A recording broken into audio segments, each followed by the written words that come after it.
Una de las cosas que tenemos que entender para comprender un poco las parábolas es que tenemos que analizar para quién estaban dirigidas. O sea, las parábolas tienen una serie de preguntas que deberíamos de hacernos para entenderlas.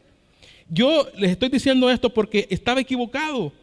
Yo a veces, les voy a hacer un paréntesis, yo a veces esta parábola siempre la hemos escuchado para hacernos ver a las personas que andan perdidas y que el Señor está esperándolos. Pero yo decía, ¿por qué el Señor es tan injusto? ¿Por qué al hijo que estaba en casa y nunca le había fallado, por qué a él no lo bendecía? Y era porque yo tenía falta de entendimiento al escudriñar la palabra de Dios. El Señor en el versículo 1 de Lucas 15, si ustedes se van al primer versículo del capítulo, no al párrafo que leímos, se van a dar cuenta a quiénes estaba hablándole el Señor. Él se estaba refiriendo, él estaba hablándolo a los publicanos, a los pecadores, a los escribas y a los fariseos.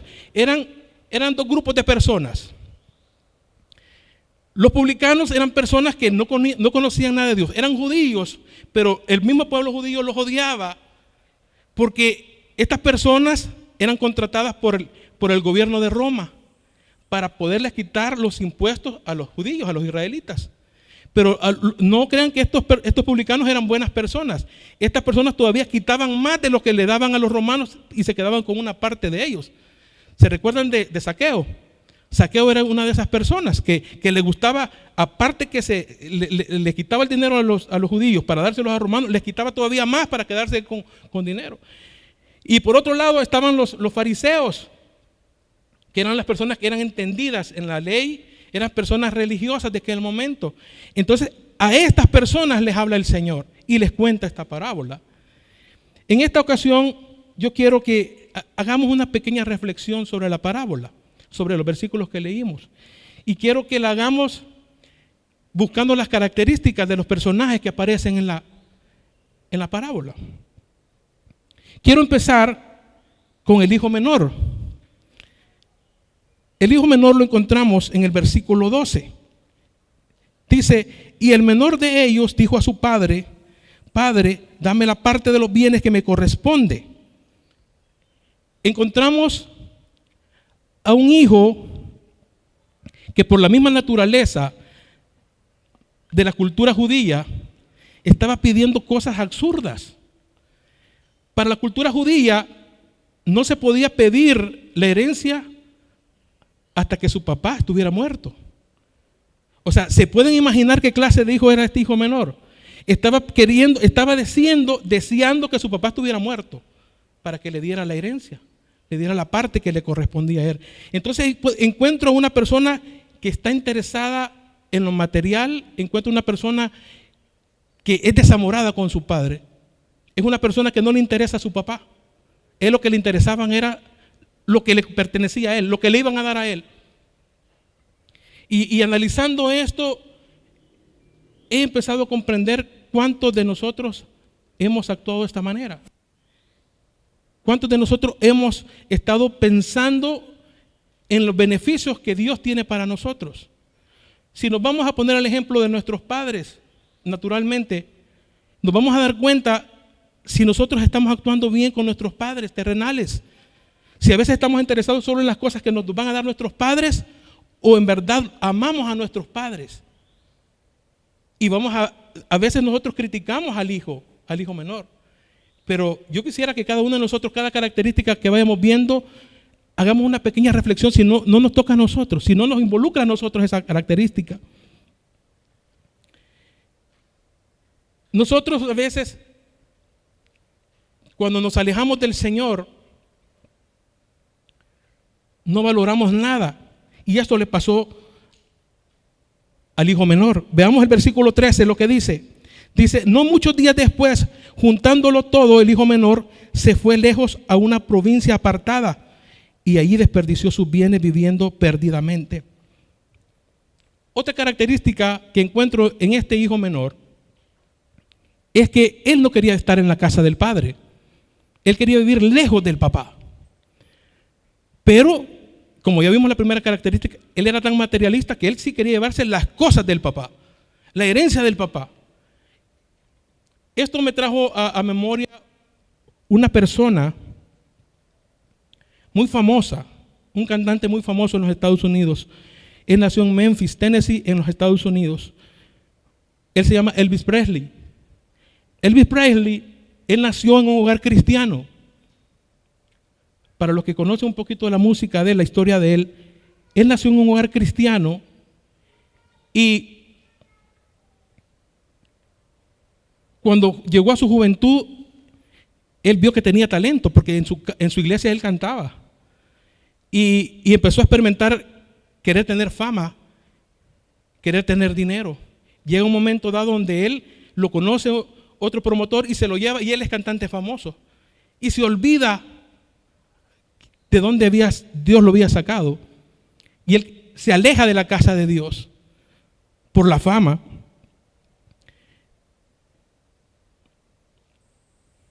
Al escudriñar la palabra de Dios y ver la continuidad que tiene el hijo menor, pasan por muchas adversidades y eso es lo que a mí me llamaba la atención. Él pasa por muchos problemas. Llega un momento donde él se malgasta todo el dinero. Él se gasta toda la plata que tenía, que le había dado el padre, se la gasta.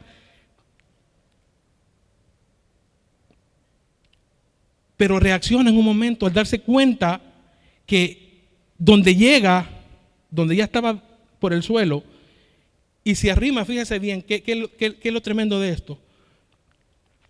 Que él, en lugar de buscar, en su reacción, en lugar de buscar de Dios, él busca la ayuda de un pagano. Él buscó a un ciudadano de los que vivían en esa comunidad y le va a pedir trabajo a esa persona. Cuando nos alejamos de Dios, esas son de las características que nosotros tenemos. Que en lugar de buscar de Dios, cuando nos hemos alejado de Él, en lugar de acercarnos a Él, a veces le andamos pidiendo consultas a personas que no tienen nada que decirnos a nosotros. Y más nos hunden. Inclusive, ellos a veces nos hunden más en el problema que estamos pasando. Pero pasó algo lindo en este hijo menor. Llega un momento donde él reacciona. El hijo menor reacciona. Y lo vemos en el capítulo 17. Dice, y volviendo en sí, dijo, ¿cuántos jornaleros en casa de mi padre tienen abundancia de pan y yo aquí perezco de hambre? Él reacciona y él se acuerda. Él se recuerda de lo que pasaba en la casa del padre, la abundancia que tenía en la casa del padre, y lo compara en el momento que él estaba pasando. Él estaba comiendo, imagínense, él estaba comiendo de la comida que le daban a los cerdos. Y yo me imagino aquella escena era horrible, porque para la cultura judía, todo esto, el Señor lo estaba contando a personas que tenían conocimiento de lo que estaba diciendo. Para los judíos, los cerdos eran inmundos. Y eso es lo que quiere decir, lo que le estaba queriendo decir Jesús a estas personas, era que él había llegado tan bajo, el hijo menor había llegado tan bajo, de que estaba haciendo cosas que eran para ellos detestables para el pueblo judío. Pero todo esto, como les digo, esto pasa en la vida real, pasa en nosotros. ¿Cuántos de nosotros hemos tenido alguna preocupación en algún momento y clamamos a Dios, Dios ayúdame? Yo creo que la mayoría de nosotros nos ha pasado esto. Yo lo he hecho muchas veces. En un momento de angustia, yo busco a Dios. Y volviendo a la historia de Elvis Presley, estaba viendo la historia de él y estaba viendo una parte que me pareció muy interesante. Elvis Presley, después de los conciertos que daba seculares, él se metía a su hotel y dicen que era tanto aquel remordimiento que tenía que se pasaba horas con un grupo selecto de amigos cantando himnos. Después del concierto que daba de la música secular, se metía al concierto porque él sentía ese vacío, él reaccionó, quiso reaccionar. Pero desgraciadamente el final de Elvis Presley fue triste. Él murió de una sobredosis. Ahora, la historia del hijo pródigo, del hijo menor, quiero concluirla ahí, hasta el momento donde él reacciona. Pero la reacción de él todavía para mí sigue siendo un poco pobre. Él cuando piensa, él dice, voy a ir a mi padre, le voy a pedir perdón. Padre, pecado contra el cielo y contra ti, y ya no merezco ser tu hijo. Pero le dice, dame la oportunidad de ser uno de tus jornaleros. Y un jornalero, para la cultura judía, era una persona contratada. No era un siervo, no era un esclavo, era un jornalero, un trabajador que recibía dinero. Y me imagino que la idea del hijo menor era, bueno, como yo le derroché tanta plata a mi padre, voy a empezar a trabajar y le voy a pagar, poco a poco le voy a pagar lo que le derroché y le voy a devolver a mi padre lo que derroché. Y esto también yo lo traigo a la práctica. ¿Y cuántos de nosotros cuando estamos alejados de Dios? Yo lo he visto en noticias, tal vez yo no lo he visto físicamente, pero he oído noticias cuando mencionan que un narcotraficante ayuda a las iglesias. Con dinero malo quieren comprar la salvación. Y esto no va a ayudar en nada. O sea, tú no puedes comprar la salvación de Dios. Cuando tú te has alejado de Dios, es la pura gracia de Dios la que te va a salvar. No puedes hacer nada al respecto para poder comprar. Pero sigamos analizando al hijo mayor ahora. El hijo mayor, el versículo 25 dice, y su hijo mayor estaba en el campo, y cuando vino y llegó cerca de la casa, oyó la música y las danzas. Cuando les empecé hablando, yo les dije que estaba equivocado con esta parábola, porque yo me molesté, porque yo decía que el Señor era injusto. Yo entendía que el Padre era nuestro Dios y que el hijo menor eran los pecadores que andaban afuera, pero que el hijo mayor era el que estaba en casa, era el que estaba en la iglesia. Pero yo me ponía a pensar, ¿por qué Dios es injusto? ¿Por qué no bendice al que está dentro de la casa? ¿Por qué no le provee lo que necesita? Y yo en mi mente, sin conocimiento de Dios, yo así pensaba. Pero empecemos a analizar al hijo mayor. El versículo 28, leamos. Dice, entonces se enojó y no quería entrar. Salió por tanto su padre y le rogaba que entrara. ¿Cómo se imagina? Yo quiero que cuando yo así lo hice, cuando empezaba a leer, yo me imaginaba aquella escena. ¿Cómo se imaginan ustedes al hijo mayor? Arrogante, malcriado, porque dice el versículo, se enojó y no quería entrar. Inclusive el padre le llega a rogar que entre, pero él no quería entrar. Qué triste cuando el Señor siempre ha querido manifestarse. Hay un versículo que en el libro de Isaías, cuando el profeta le llega a decir al pueblo de Israel por mandato de Dios, le llega a decir, este pueblo de labios me honra, pero su corazón está lejos de mí.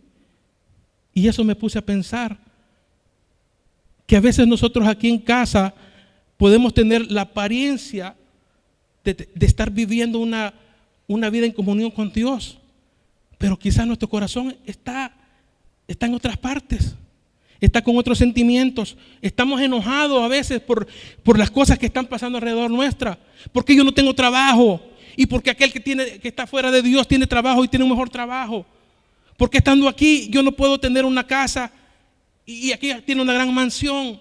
y empezamos a hacer cuestionamientos contra Dios y nos volvemos malcriados con Dios. Pero sigamos analizando otra característica que encontramos. Leamos el versículo 29. Mas él respondiendo dijo al padre: he aquí tantos años te sirvo, no habiéndote desobedecido jamás, y nunca me has dado ni un cabrito para gozarme con mis amigos. Esta parte yo la agarré para mí. Muchas veces yo me quiero autojustificar. Yo quiero hacerme como la víctima. Yo quiero decirte como que yo soy el obediente y los demás son los malos. Y yo no sé si a usted le ha pasado esto. En este caso, el hijo mayor se comporta de esa manera. Él se pone a decirle tantas cosas al padre, pero si había tanto resentimiento en su corazón, él no era una persona perfecta, no era una persona buena. Entonces siento yo que nosotros a veces tenemos que pensar si no estamos queriéndonos nosotros justificar aquí en la iglesia, queriendo aparentar lo que no somos. A veces solo por usar una corbata, a veces solo por usar una Biblia, pensamos de que nosotros somos mejores que los demás. ¿Cuántas veces nosotros hemos andado criticando inclusive a otras congregaciones cuando ese trabajo no nos toca a nosotros? El verdadero trabajo de nosotros es humillarnos ante Dios, porque la palabra de Dios enseña que no hay justo ni uno. Por lo tanto, nosotros también fallamos al Señor. Entonces no tenemos que comportarnos diciéndole: Señor, yo soy bueno, yo soy perfecto. ¿Se recuerdan cuando el fariseo y el publicano llegó a orar y la oración del publicano era: ten piedad de mí, oh pecador? Pero el otro decía: Señor, yo soy esto, yo soy lo otro, y empezaba a exaltarse. Ojalá que no estemos pasando por este momento nosotros. Otro aspecto que encontré en el hijo mayor, lo encuentro en el versículo 30. Dice: pero cuando vino tu hijo, que ha consumido tus bienes con ramera, has hecho matar para él el becerro gordo. Yo estaba pensando en qué características le pongo ahora al hijo mayor. Él no estaba preocupado porque su hermano se había gastado el dinero allá con las rameras. ¿Se recuerdan que el hijo menor había pedido su herencia? Y le habían dado una tercera parte de la herencia al hijo menor, porque al hijo mayor se le daban doble porción. Entonces, cuando le estaba diciendo esto al padre, él estaba preocupado por lo que le pertenecía a él ya, porque ya la parte del hijo menor ya se la habían gastado. Era una persona de que era egoísta y estaba pensando en él, en sus cosas. Mira, está gastando, él se fue a derrochar el dinero y ahora te está gastando la parte que me corresponde a mí. Y esa parte nosotros deberíamos de aprenderla, porque no sé, siento que a veces me pasa a mí y le puede pasar a usted. ¿Cuántas veces nosotros hemos tenido actividades como hoy y las dejamos pasar por alto? No estamos interesados en otras personas. ¿Por qué no nos agrada llevarles el mensaje a otras personas? ¿Por qué nosotros solo nos encargamos solo de venir al templo? Eso es bueno, sin dejar hacer lo otro. Tenemos que llamar a otras, tenemos que compartir el mensaje con otras personas. Y esto es lo que veo en el hijo mayor. Era tan materialista que estaba pensando solo en sus cosas. Bueno, hay los demás que se pierdan. Nosotros tenemos que tener un pensamiento renovado por parte del Espíritu Santo. Ahora hemos dado unas muestras, hemos empezado a actuar.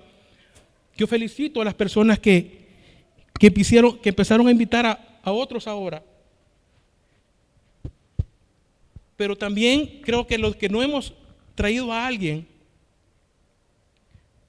debemos de cambiar nuestra actitud. Si no lo hicimos, teniendo oportunidad, puede ser peligroso para nosotros. Ahora quiero entrar al personaje central de la parábola. Porque, no sé, el Señor Jesucristo le estaba hablando a ciertos personajes. Pero ahora me doy cuenta que el personaje central de esta parábola era el Padre, y les voy a decir por qué. Vamos al versículo 20. Dice, y cuando aún estaba lejos, lo vio su padre y fue movido a misericordia y corrió y se echó sobre su cuello y le besó. Estoy tratando la manera de explicar algunas cosas que yo investigué, porque es importante que conozcamos el trasfondo cultural que había en aquel tiempo. El versículo habla que el padre corre al ver a su hijo, y eso era imposible para la cultura judía. Una persona mayor con un estatus, por sus vestiduras, no podía correr. Y al ver esa actitud del padre, según la parábola, a los fariseos les pareció sorprendente aquello. Pero yo puedo entender ahora, esa actitud del padre es la que tiene nuestro Señor, es la que tiene el Espíritu Santo ahora. Quiero mencionar esto, quiero decir esto para algunas personas que nos visitan por primera vez. Nuestro Dios, en su integración, Él ha querido siempre rescatar al hombre del pecado. Siempre. El Señor Jehová, el Señor Jesucristo vino y murió por nuestros pecados. Y dice la palabra de Dios que ahora está el Espíritu Santo y Él está intercediendo por nosotros. Él es el que toca al pecador ahora. Entonces el Espíritu Santo está corriendo por el pecador, por nosotros. Él está corriendo porque cualquiera de las dos, en los dos lugares que te sientas, si tú te sientes identificado con el hijo menor o te sientes identificado con el hijo mayor, el Espíritu Santo está corriendo para poder redimirte, para poder rescatarte. Es un Dios amoroso,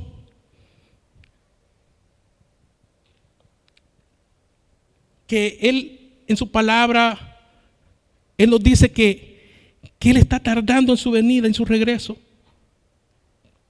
con tal de que muchos de nosotros nos arrepintamos y nos volvamos a Él. Él está esperando que nosotros nos decidamos por Él. Él está esperando, dándonos tiempo para que uno de nosotros reflexionemos de nuestro caminar, de lo que estamos haciendo, y ojalá que tengamos la sabiduría de Dios para hacerlo. Otra característica del Padre la encuentro en el versículo 12. Dice, y el menor de ellos dijo a su padre, Padre, dame la parte de los bienes que me corresponde. Y él le repartió los bienes. Una característica que encuentro muy importante, pero peligrosa a la vez, es que nuestro Dios nos ha dado libertad de escoger el camino. Él nos ha dado la oportunidad que usted y yo escojamos lo mejor. Y hay un versículo muy importante que me da fe de lo que estoy diciendo. Él al pueblo de Israel le dijo, aquí entre ustedes les pongo, aquí está lo bueno y aquí está lo malo. Escojan ustedes el camino que van a seguir. Eso es lo que Dios te ha dado a ti y me ha dado a mí ahora. Eso es lo que Dios nos ha puesto en nuestros corazones ahora, aquí en el templo. Con el conocimiento que tenemos, por muy poco que sea, desde pequeños nos van enseñando qué cosas están bien y qué cosas están mal. Depende de nosotros de que escojamos lo mejor. Y Dios es, en su misericordia, en su amor inmenso, Él deja que nosotros elijamos.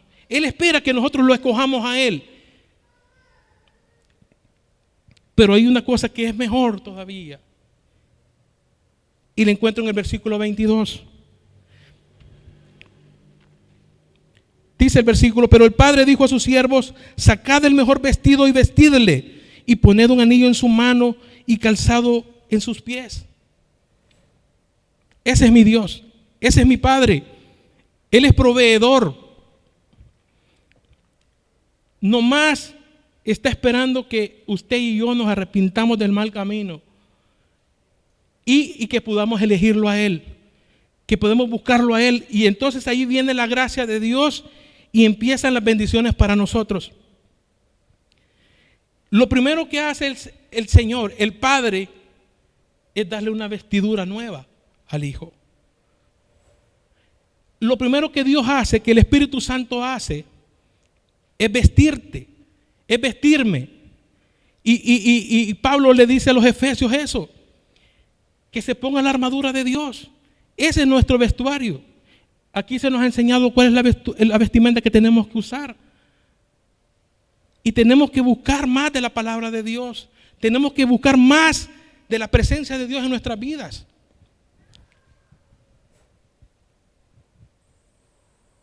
Nos pone un anillo. En aquel tiempo, el anillo era tan importante para las familias que tenían un nivel social muy alto, porque ese anillo era un sello. Y ese anillo, el que lo portara, solo lo marcaba, ya sea en un negocio o lo que fuese, y ya él decía que esa era propiedad de él, lo que marcaba a él. Nuestro Señor nos ha dado la potestad, después que nosotros nos arrepentimos, nos da la autorización de ser hechos sus hijos. Ese anillo nos da la autorización, nuestro Padre Celestial, nuestro Dios, el Espíritu Santo, para que nosotros podamos tener autoridad inclusive para poder orar por los enfermos y ellos van a sanar. Esa autoridad el Espíritu Santo te la da para poder llevar el mensaje y que a través tuyo otras personas puedan alcanzar la salvación. Esa autoridad Dios la ha puesto para que nosotros vengan cosas, así dice la palabra, que nos pueden hacer daño, pero no lo van a hacer. Pero a veces nosotros todas estas cosas que el Padre nos está queriendo dar, las despreciamos. Nos ha dado calzado, pero a veces no lo queremos usar. El calzado que nos da, el calzado que el Padre le da al Hijo, era muy importante. Para nosotros lo sigue siendo. El calzado representa que nosotros debemos de llevar las buenas nuevas de salvación a otras personas. Eso lo dice Pablo en Efesios. Pero, sin embargo, a veces nosotros como que no estamos comprendiendo qué significa, qué embarga ser un hijo de Dios.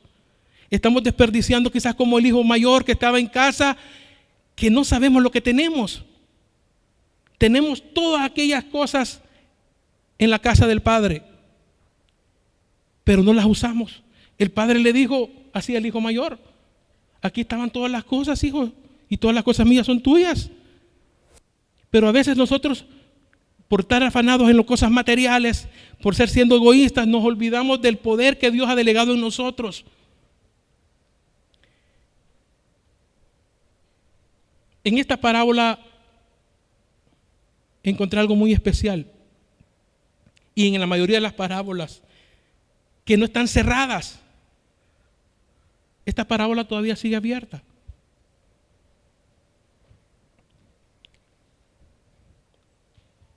Nosotros, depende de nosotros, más bien dicho, depende de nosotros qué vamos a elegir. ¿Queremos tener la vida del hijo menor? ¿Queremos tener la vida del hijo mayor? ¿O queremos ser alguien diferente? En este caso, no voy a poner el ejemplo de ninguno de los dos hijos. Al final usted puede sacar la conclusión: ¿qué quiere ser usted?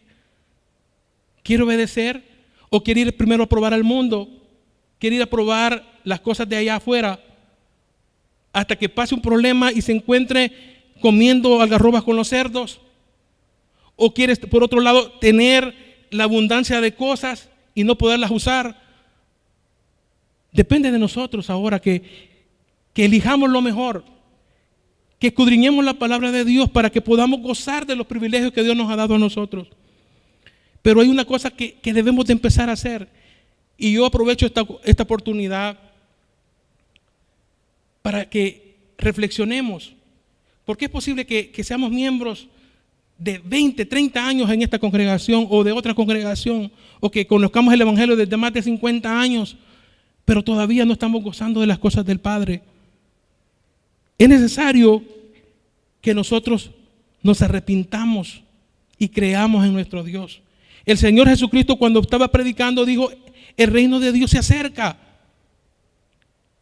Y eso es importante para nosotros. Nosotros no podemos tener el control de las cosas de Dios. Hemos pasado en los últimos días, en los últimos meses, circunstancias que no teníamos pensado que iban a pasar. Muchas de personas que conocimos quizás están muertas ahora. Esta semana yo estuve pasando por un problema de salud y por un momento me preocupé que estaba contagiado del virus. Pero yo le dije al Señor que sea tu voluntad, porque no depende de mí, no lo que yo quiera hacer, no de lo que yo pueda hacer. Hay personas que han tenido dinero suficiente, pero no han podido contra la enfermedad. Entonces es importante que nosotros elijamos el tiempo ahora, que elijamos a Dios ahora. Es el tiempo, es la oportunidad que tenemos. Si a ustedes los invitaron y vinieron quizás por obligación, no lo piensen así. Dios tiene un propósito especial para cada uno de nosotros. Si estamos ahora en este lugar es con un propósito especial. Pero tenemos que empezar por lo primero. Examinemos nuestra vida. Examinemos si nosotros ya nos arrepentimos. Porque eso a veces nos preguntamos aquí. Yo recuerdo al pastor le han preguntado que por qué nosotros no vivimos una vida abundante. Y tenemos tanto tiempo de ser cristianos. Y es porque a veces quizás no nos hemos arrepentido. ¿Por qué seguimos pecando con las mismas cosas que nos hacen caer? Es porque todavía no nos hemos arrepentido. Debemos de empezar por eso, creer en el Señor y dejar de hacer el pecado. Arrepentirse es dejar de hacer aquello que está mal ante los ojos de Dios. Entonces yo creo que es un buen momento para que empecemos por reflexionar si realmente nosotros hemos tenido un verdadero arrepentimiento con nuestro Dios. Si realmente nuestro corazón lo ama a Él o ama las cosas de Él. Tenemos que reflexionar en esas cosas. Y al Señor no le interesa la condición que haya pasado de aquí atrás. Es posible que hemos estado jugando con las cosas de Dios. Es posible que tú no tengas ningún amor por las cosas de Dios. Pero con lo que has oído ahora, yo creo que tienes que tener un stop. Tienes que parar. Tienes que hacer una reflexión ahora. Dice la palabra del Señor en Primera de Juan: si confesamos nuestros pecados, Él es fiel y justo para perdonar nuestros pecados y limpiarnos de toda maldad. El proceso que tenemos que tener es arrepentirnos. Si tú te arrepientes ahora, si tú vuelves al Señor tu corazón, Él va a limpiar todo lo que has hecho anteriormente. Él va a renovar tu vida. Y por muy malo que haya sido, hace unos días Rafa estaba dando su testimonio y a él lo conocían en su colonia porque usaba drogas, usaba alcohol, y ahora se extrañaban porque él solo pasa mejor encerrado en su casa. Qué bueno que la gente note un cambio en tu vida. Qué bueno cuando la gente empieza a experimentar. No, él es cristiano. Pero cuando nos confundimos con todo el grupo de gente y era cristiano y se asombran porque éramos cristianos y pasaron una vida a la par de ellos. Qué tremendo cuando no ha habido arrepentimiento en nosotros. Hay una cosa que también tenemos que valorar, es que el tiempo no nos pertenece. Y es peligroso cuando nosotros hemos conocido las cosas de Dios y después nos separamos de Él. Dice la palabra de Dios que viene una dosis más fuerte de demonios a posicionar nuestra vida. Y ya se imaginan, después de haber conocido la verdad, dice la palabra de Dios, que vamos a hacer caso a la mentira. Vamos a estar oyendo a falsos profetas y ahí vamos a decir: aquí está la verdad. Después de haber oído la verdad, nos vamos a alejar de ella, nos vamos a apartar de ella, porque nosotros no hemos hecho las cosas bien, porque nosotros no nos hemos arrepentido, no hemos buscado de Dios, no hemos sido honestos con el Señor. Pero hoy es el tiempo, insisto, esta es la oportunidad que Dios nos da ahora para que reflexionemos y pensemos: ¿qué clase de hijo soy para Él? Dice Pablo también que los que estamos perseverando, cuidemos esto que es tan grande, que es la salvación nuestra, con mucho temor, con mucho temblor, dice él, que tenemos que afianzarla, tenemos que cuidarla como algo muy valioso para nuestras vidas. Y a veces yo no quisiera tomar ejemplos del pasado, pero como dice el pastor a nosotros, que todas las cosas que a Israel le pasaron nos sirven a nosotros para que lo apliquemos a nuestra vida y no cometamos esos errores. Estas cosas que les estoy mencionando, quizás las voy a mencionar solo con el afán de que ya no las sigamos haciendo. No desvaloremos las cosas que Dios ha hecho por nosotros. Cuidémoslo, este regalo maravilloso, los que tenemos la salvación, los que hemos encontrado el perdón de Dios, cuidémoslo. Y los que se han alejado de Él, búsquenlo. Este es el momento. Él está corriendo donde ti para abrazarte, para llenarte de amor y de misericordia de lo que Él quiere darte para ti ahora. pero es necesario que busquemos a Él. ¿Cuánta gente se ha perdido? Cuando les estaba contando la historia de Elvis Presley, yo me entristecí, porque yo he visto algunos videos de él cuando él está cantando los himnos al Señor, y él se pone a llorar cuando él canta cuán grande es Él. Y yo me ponía a ver cuántos de nosotros hemos tenido la oportunidad de abrazar el amor de Dios y tenerlo cerca, pero por el materialismo lo hemos perdido. Por estar buscando cosas materiales lo hemos perdido. Y muchas veces nosotros somos tan ignorantes que decimos que tenemos a Dios y practicando cosas que no son de Dios. Solo nosotros nos podemos engañar. A Dios no lo engañamos jamás. Así es que yo quiero terminar con la historia que empecé contando. Haciendo cuentas con Dios, ¿cómo está tu cuenta? Reflexiona con las cosas que Dios te ha dado. A todos los que estamos aquí, Dios ha hecho algo por cada uno de nosotros. Ahora, algunos la valoramos, otros no. Otros pasamos desapercibidos. No amamos a Dios, a pesar de que Él nos da la vida. Tenemos este aire que respiramos por la pura misericordia de Dios. No es porque tú y yo lo merezcamos. Tenemos trabajo, no es porque lo merezcamos, no es porque yo tenga capacidad, es por su misericordia. Lo que tenemos trabajo, lo que tenemos vehículos, no creamos que por nuestra capacidad mental es que tenemos las cosas que tenemos. No nos olvidemos que Dios es el que provee a nuestros corazones y a nuestra vida. No nos olvidemos de Dios. Él es el dador de la vida. Él es el que nos tiene donde está. Y si estás pasando por un momento difícil, Dios está tratando con tu vida. Empieza a reflexionar y pregúntale qué está pasando a Él. Habla con Él. Empieza el proceso que te acabo de explicar. Pídele perdón. Arrepiéntete. Quizás tú te fuiste con la herencia que te tocaba y la fuiste a derrochar afuera y ahora te quedaste sin nada. Es posible que tú has estado en casa y has estado enojado, refunfuñando, que porque las cosas no te salen bien ni porque le sirves a Dios. Quizás tú estás pensando, porque Señor, aquel tiene mejores cosas que yo y Él ni siquiera ora. No te autojustifiques. Deja que Dios obre en tu vida. Él va a cambiar la situación que estás pasando. Pero arrepiéntete a Él.